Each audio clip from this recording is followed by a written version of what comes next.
can just say that. I can say a lot, but sorry. Nadadala.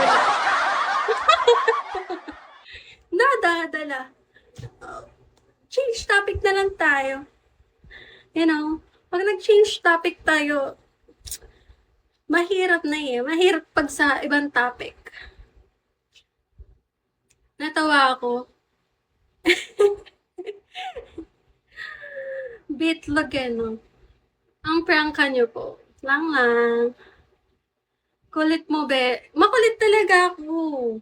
Like, masanay na lang kayo. Diba?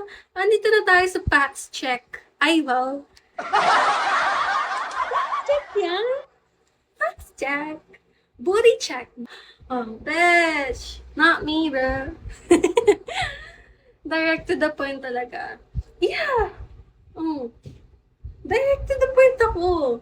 Diretso ako tao. Kaya, kung ang lalaki, pagka naglako ka, tangina, diretsuhin mo na. Huwag na tayong paligoy-ligoy. Kasi ako yung tipo na hindi ako mapakali. Hindi ako mapakali sa part na ang dami mong pino-point out. Hindi mo diretsuhin yung tao. Huwag mo pahihirapan, ganun. Ayoko na pinahihirapan ako sa point na aaminin mo na lang, hindi mo pa maamin. Well, balik tayo sa point. Ganito ha. What if ang lalaki may jowa? Sabihin natin mag-jowa tayo. And then you're going to add other women, a lot of women. And you're going to say it to me na, trip ko lang naman yan. Inad ko lang naman. Yeah, andun na tayo sa point. But why did you fucking add them while we're in a relationship? Ano na lang situations? Galit, may galit talaga sa mga lalaki? Hindi. Asa experience tayo, hindi tayo gusto mag-bring up ng topics na hindi naman natin na-experience. You can just, tangina, sasabihin ko ba, hindi ako naloko. Ganon. Kaya nga ako nag-bring out ng mga topics. It was because of experience, okay? May pinanggagalingan siya. So, maniniwala kayo, inad nyo lang ang babae. Maniniwala kayo, inad nyo lang. And then, pagka napaamin mo na, pagka ilang beses mong pinigay yung lalaki, sasabihin, nakita nyo lang. Why can't you fucking say na nagandahan ka?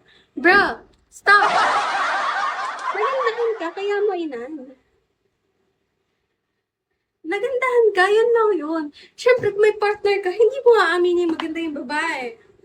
It's not about competition eh. Ang ibig sabihin lang, hindi makontento yung partner mo and then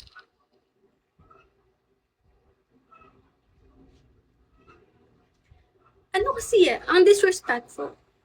Bukod pa sa disrespectful is, what if these women na inat mo, they know you're in relationship. Why were you fucking chat them? Are you fucking messaging them? Girl, nakakahiya. Ay, yung BF ni ganyan. Ganto, ina-add pa ako ng message sa. Diba?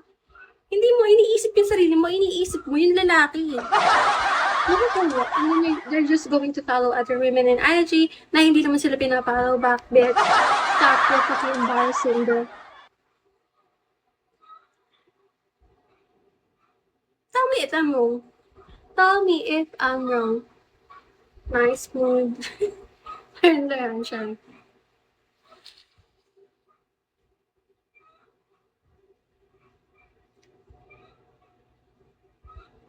Tara, kain. Eat well. Maya-maya pa ako siguro kakain. Well, nagpapa 1 hour pa eh. Ano na ako? Ay, tangina 1 hour na pala ako.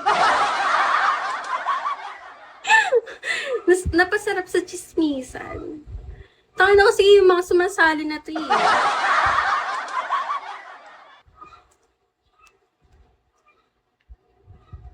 Eagle it. Kumbaga, pag di pa kaya mag-commit, pag-usapan ng mabuti, pwede gumawa ng kasunduan. Marites. Nakikimarites kayo para walang nasasaktan. Well, ang isa pa dito, we're going to talk about men ulit ha. Hindi dahil ayoko sa men. Ayoko talaga sa men. But then, these situations, right? We're going to point it out for you guys. Tangina, ang dami kong pwedeng i-bring up eh. Ang dami kong pwedeng i-bring up. Sa sobrang dami na i-bring up, nawawala na yung gusto kong sabihin. Ato, ang mga lalaki, di ba? Hindi sila directly to the point kung anong hinahanap nila. Kunyari, single ako. Single ka. And then you were not. Hindi lahat kasi ng lalaki directly to the point na ang gusto is sex lang. Ang gusto, relationship. So, alam mo yun, sabihin natin single ako, tapos tangina yung lalaki, for sex lang ang hanap. Tangina, maging directly to the point kayo, no? Directly to the point. More ano kasi kayo eh. Hindi nyo masabi kung anong gusto nyo. Ang babae, sabihin na natin uto-uto. But then kasi, mabilis lang ma-attach yung lalaki. Ay, babae. Mabilis lang sila ma-attach. So, anong nangyayari? Pag for sex lang ang hanap mo, they're going to think that you wanted to be in a relationship. What if? Welcome back. Attendance. Yeah, they're going to think that you want to be in a relationship, but you can be directly to the point na you wanted sex. That's it.